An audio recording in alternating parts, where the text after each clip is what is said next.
अस्सलाम वालेकुम व्यूवर्स। आज मैं बनाने जा रही हूँ मौसम के लिहाज से आलू के पराठे। अच्छा, वैसे तो आप लोग आलू के पराठे बहुत आम सी चीज़ है, लेकिन ये है कि ये आलू मैंने 2 मीडियम साइज़ पोटैटो लेके आलू लेके उसको बॉईल कर लिया और उसको मैशर से मैश कर लिया। ठीक है, ये 2 मीडियम से थोड़े से बड़े ये आलू होंगे। अब ये आलू के पराठे तो बहुत कॉमन चीज़ है, लेकिन मेरे पकाने का स्टाइल थोड़ा सा चेंज है। हो सकता है आप लोग को भी ये पसंद आए। ये पहले मैंने आलू लिया, उसको बॉईल करके जब वो गल गए उनको मैश किया। मैश करने के बाद अब मैं इसमें डालूँगी 1 टेबल स्पून कुटी हुई मिर्च, क्रश रेड चिली और 1 टीस्पून सॉल्ट। बस ये दोनों चीज़ें डाल के और मैं इसको अच्छे तरीके से मैश कर लूँगी, मिक्स कर दूँगी इसमें। अब मैंने तकरीबन 3-4 टेबल स्पून ऑयल लिया। ये देखें, आपको ऑयल नज़र आ रहा है ना कितना कम है। 3 ले लें या 4 ले लें टेबल स्पून ऑयल लिया। उसमें मैं ½ टीस्पून ज़ीरा और 3 लहसुन के जवे, इनको छील के लहसुन के जवे, और इससे इसको बघार देंगे। इसको चलाएंगे, ज़रा थोड़ा सा सौते करेंगे ताकि ऑयल में लहसुन की और ज़ीरे की स्मेल आ जाए। बस ये ज़्यादा नहीं करना, अगर ज़्यादा करेंगे आप तो सबसे पहले ज़ीरा जलता है जल्दी। ठीक है, फिर वो उसकी आ जाएगी। अब जो आलू आपने मैश करके रखा था नमक और कुटी लाल मिर्च डाल के, उस आलू को मैश किए हुए आलू को इसमें डाल देंगे।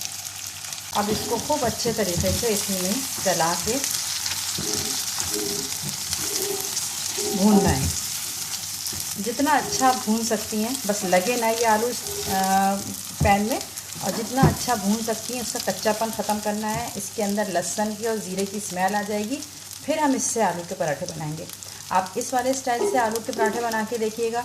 और एक जो मैंने पहले बताया था कि आलू मैश करके उसमें नमक और कुटी मिर्च शामिल करके और हरी धनिया शामिल करके और उसको कच्चा भर लो आलू के पराठों में या रोटी में, फिर उससे आलू के पराठे बनाओ, उसमें और इसके टेस्ट में बहुत फ़र्क होगा इस तरीके से आलू के पराठे बनाने में। ठीक है, अब मैं इसको भूनती रहती हूँ, छोड़ना नहीं है वरना तो ये जल जाएगा। इसको थोड़ा सा सौते करना है ताकि आलू में ज़ीरे और लहसुन का टेस्ट आ जाए, सोंधापन आ जाए। फिर इसको मैं पराठे में भरूँगी। अब ये जो हमने बैटर तैयार कर लिया है आलू का, आपके सामने बैटर बनाया था, उसमें हम ये आलू का पराठा बनाएंगे। अच्छा, इसकी एक ट्रिक है ये कि एक बड़ा रखें। वैसे तो दोनों छोटे छोटे पेड़े लें, लेकिन एक पेड़े को थोड़ा बड़ा रखें और एक पेड़े को थोड़ा छोटा रखें। जो बड़ा रखेंगे उसमें जो है ये आप आलू का बैटर जो भी हमने बनाया था ज़ीरा और लहसुन का बघार देकर, उसमें थोड़ा सा आप ये आलू रखकर इस तरह, और छोटा वाला इसके ऊपर रखें। छोटे वाले से पूरे आलू को ढक दें।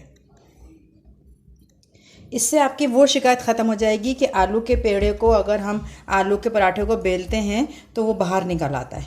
ये आप ट्रिक आजमाएं और फिर मुझे बताइएगा कि निकला। अब ये जितना बड़ा वाला बचा हुआ है ना, इसको इसके ऊपर मोड़ देंगे। इसके ऊपर कोई ऐसा वो हार्ड एंड फास्ट रूल नहीं है कि इस शेप से मोड़ना है या कुछ बढ़ना है। बस इस तरह कि ये छुप जाए छोटा वाला, और फिर इसको हाथ से ऐसे यूँ करेंगे। फिर इसमें ड्राई आटा लगाएंगे, जिसको खुश्की कहते हैं, लगा के अब मैं इसको बेलूँगी। अब ये इसके अंदर का आलू नहीं निकलेगा। ज़रा हाथ को हल्का रखिएगा बेलते वक्त, ये नहीं कि हाथ सख्त कर रहे हैं। आलू बहुत अच्छे मैश हुए हों कि ढोके ना बने हुए हों, उसके पीसीस ना हों, और किनारों को भी ज़रा सा बेलिएगा, किनारे मोटे ना हों। लेकिन ये आलू के पराठे फटेंगे नहीं। जैसे होता है ना कि इधर से निकल रहा है आलू, उधर से निकल रहा है, वो अजीब सा बेढंगा सा नहीं। ये हम इस तरह कवर कर देंगे। ये आलू का पराठा बन गया। अब इसमें मैं तवे में डाल के इसको मैं सेकूँगी। अच्छा देखें, सेकने का भी ये है कि शुरू में घी नहीं डालना है, शुरू में तवा सूखा रखना है। पहले इसको सेक ले, जब ये सही तरीके से सिक जाएगा ना, उसके बाद आपको ऑयल जो है वो उसके बाद डालना है।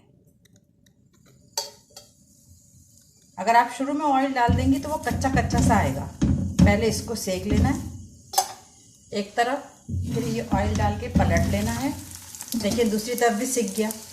अब इसके ऊपर ऑयल डलेगा तो ये क्रिस्पी बनेंगे इस तरह।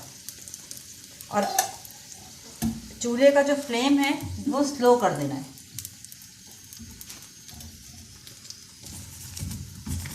ऑयल को सब तरफ फैला के,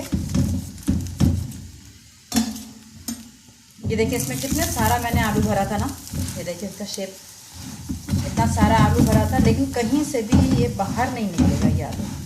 ये देखिए दोनों साइड से आलू के पराठा सिक गया है। और ये मैं इसको प्लेट पे निकाल दिया आलू का पराठा। अब इसको आप हरे वाले रायते के साथ खाएं, या टमाटो केचप होता है, मायोनीज होता है, बहुत से लोग खाते हैं, या फिर कीमे से भी खाया जाता है। अभी खाने का तो है, अब अलग अलग तरीक़े होते हैं जिससे भी खाया जाए, लेकिन इस मेरे मेथड से जो मैंने टिप बताई है इससे आलू बाहर नहीं निकलेगा और ये आलू के पराठे बहुत मज़े के होंगे। और सादे आलू के जो आप मैश करके और उसमें नमक मिर्च मिला के और उसको भर के बनाएंगी उसमें, और ये जो मैंने ज़ीरे और लहसुन का बघार देकर और उसमें आलू को थोड़ा सा भून लिया था, इसके और उसके टेस्ट में बहुत फ़र्क होगा, ज़मीन आसमान का फ़र्क होगा। अब आप ये खाने लगेंगे ना फिर आपको वो अच्छा नहीं आएगा। ठीक है, चले मेरे रेसिपी से आप आलू के पराठे बनाइएगा और मुझे बताइएगा आपको ये रेसिपी कैसी लगी। अल्लाह हाफिज़।